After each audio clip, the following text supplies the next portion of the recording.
Saudara-saudariku yang terkasih dalam Kristus, selamat berjumpa kembali dalam Renungan Harian Katolik di hari Rabu 30 Oktober 2024. Pada hari ini, kita akan bersama-sama mendengarkan dan merenungkan firman Tuhan dari Injil Lukas bab 13 ayat 22 sampai 30.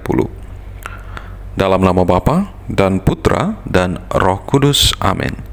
Tuhan bersamamu dan bersama rohmu. Inilah Injil Tuhan kita Yesus Kristus menurut Lukas. Dimuliakanlah Tuhan. Dalam perjalanannya ke Yerusalem, Yesus berkeliling dari kota ke kota dan dari desa ke desa sambil mengajar. Seseorang berkata kepadanya, "Tuhan, sedikit sajakah orang yang diselamatkan?" Jawab Yesus kepada orang-orang di situ, "Berjuanglah untuk masuk melalui pintu yang sempit itu. Sebab aku berkata kepadamu, banyak orang akan berusaha untuk masuk, tetapi tidak akan dapat. Jika tuan rumah telah bangkit dan telah menutup pintu, kamu akan berdiri di luar dan mengetuk-ngetuk pintu sambil berkata, 'Tuan, bukakanlah pintu bagi kami,' dan Ia akan menjawab dan berkata kepadamu, 'Aku tidak tahu dari mana kamu datang.' Lalu kamu akan berkata, 'Kami telah makan dan minum di hadapanmu, dan engkau telah mengajar di jalan-jalan kota kami.' Namun Ia akan berkata kepadamu, 'Aku tidak tahu dari mana kamu datang. Enyalah dari hadapanku, hai kamu sekalian yang melakukan kejahatan.' Di sanalah akan terdapat ratapan dan kertak gigi. Ketika kamu akan melihat Abraham, Ishak, dan Yakub, serta semua nabi di dalam kerajaan Allah, tetapi kamu sendiri dicampakkan keluar.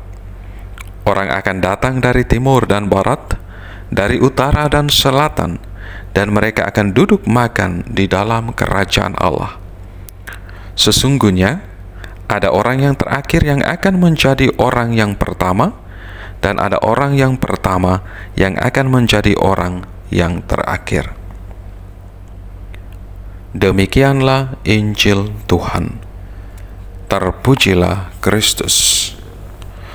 Saudara-saudariku yang terkasih dalam Kristus, dalam perikop Injil yang kita dengar bersama pada hari ini, Tuhan Yesus menggambarkan keselamatan sebagai sebuah pintu yang sempit dan pada suatu ketika ditutup oleh tuannya. Tentu sabda Tuhan hari ini mengajak kita bahwa keselamatan itu merupakan anugerah dari Tuhan.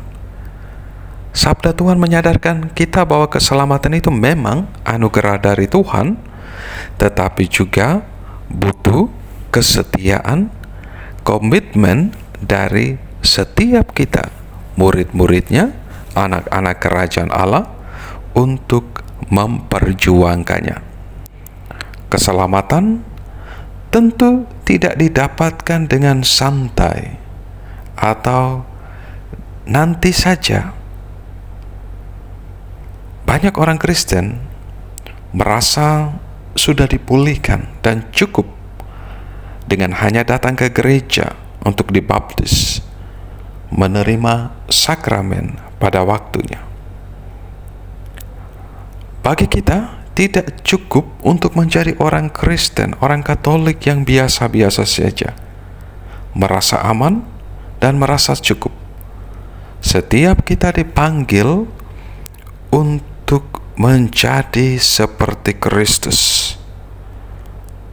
Menjadi seperti Kristus berarti tinggal bersama Kristus dan siap meneladani hidup Kristus sendiri dalam seluruh hidup karya perutusan kita setiap hari.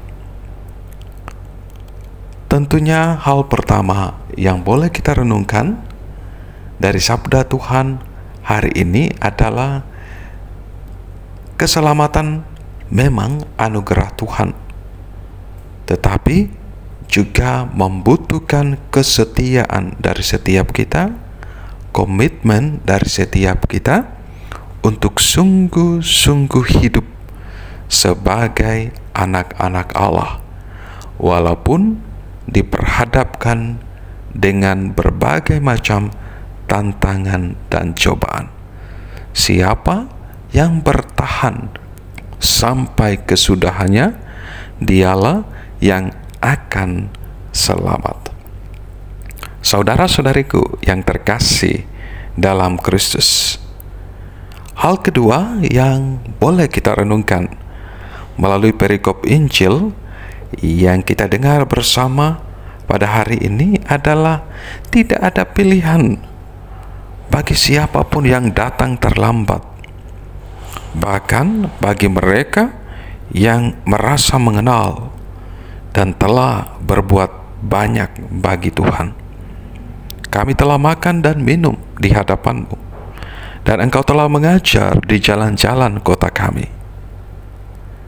Mereka yang menyia-nyiakan kesempatan untuk masuk dan tampaknya memilih menjadi penonton atau bergembira akan mengalami situasi seperti yang digambarkan oleh Tuhan Yesus dalam perikop Injil hari ini, yakni pintu akan ditutup bagi mereka.